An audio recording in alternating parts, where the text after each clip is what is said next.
তো আজকের আমি কিছু রান্না করব। তো এখানে সব কেটে রেখেছি সবজি, আর পিকু সোনা ভিডিওটা ধরবে। তো দেখো পিকু সোনা বসে আছে। তো আমি সব মশলাগুলো সব রেডি করে নিয়েছি, সবজি সব কেটে নিয়েছি। তো এখন দেখো প্রথমেই করব আমি কাঁকড়ার ভুনা। তো প্রথমে আমি কড়াইতে একটু তেল দিয়ে দিলাম,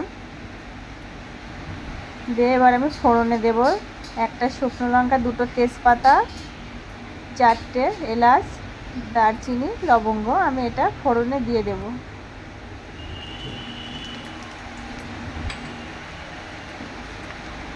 তো এরপরে দিয়ে দেবো আমি পরিমাণ মতো নুন,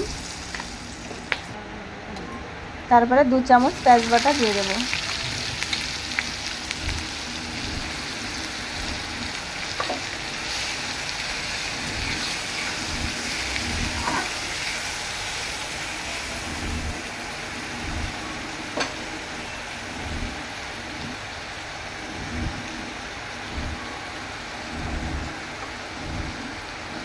তো এরপরে দিয়ে দেবো আমি 1 চামচ রসুন বাটা আর 1/2 চামচ আদা বাটা, 4টে কাঁচা লঙ্কা, আর এখানে দিয়ে দেবো আমি 1 চামচ জিরে গোলমরিচ বাটা। তো লঙ্কাটা বাটতে পারিনি, হাত খুব জ্বালা করে, এই জন্যে লঙ্কার গুঁড়োটা দিয়ে দিলাম 1 চামচ, ছোটো চামচে। তারপরে দিয়ে দিলাম পরিমাণ মতন হলুদ,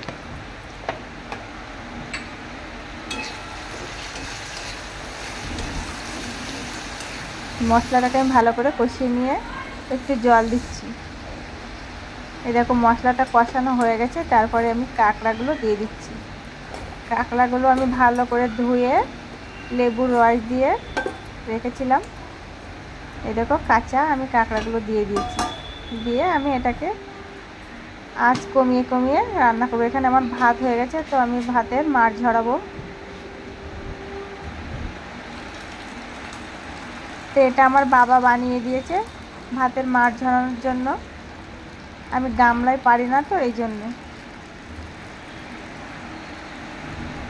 এর ভিতরে ভালো সুবিধা হয়। এটা দিয়ে ছেড়ে দিয়ে রাখলে সব মাড় ঝরে পড়ে যাবে।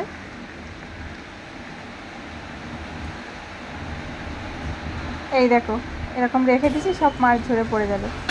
তো দেখো এখন আমি কাঁকড়াটা আলগা করেছি, একটু নেড়ে দেব।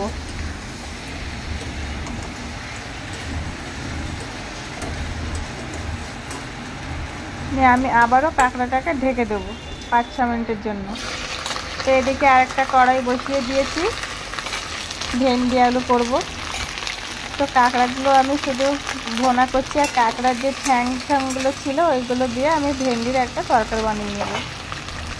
কারণ অনেক দাম দিয়ে কাঁকড়া কিনেছি, এই জন্য ঠ্যাংগুলো আর ফেললাম না, ওইটা দিয়ে একটা সবজি বানিয়ে নিচ্ছি।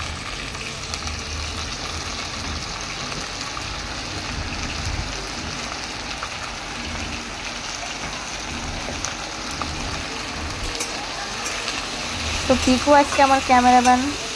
তোমরা কিন্তু জানাবে পিকু কেমন ক্যামেরা ধরতে পারে, ছোট মানুষ ধরেছে। তো ভেন্ডির তরকারিটা আমার হয়ে গেছে, আদা জিরে বাটা দিয়ে করেছি। তো দেখো কাঁকড়াটাও কিন্তু আমার কষানির পরে জল দিয়ে একটু গরম মশলা দিয়েছিলাম বাটা দিয়ে, আমার কাঁকড়ার ভুনাটা হয়ে গেছে।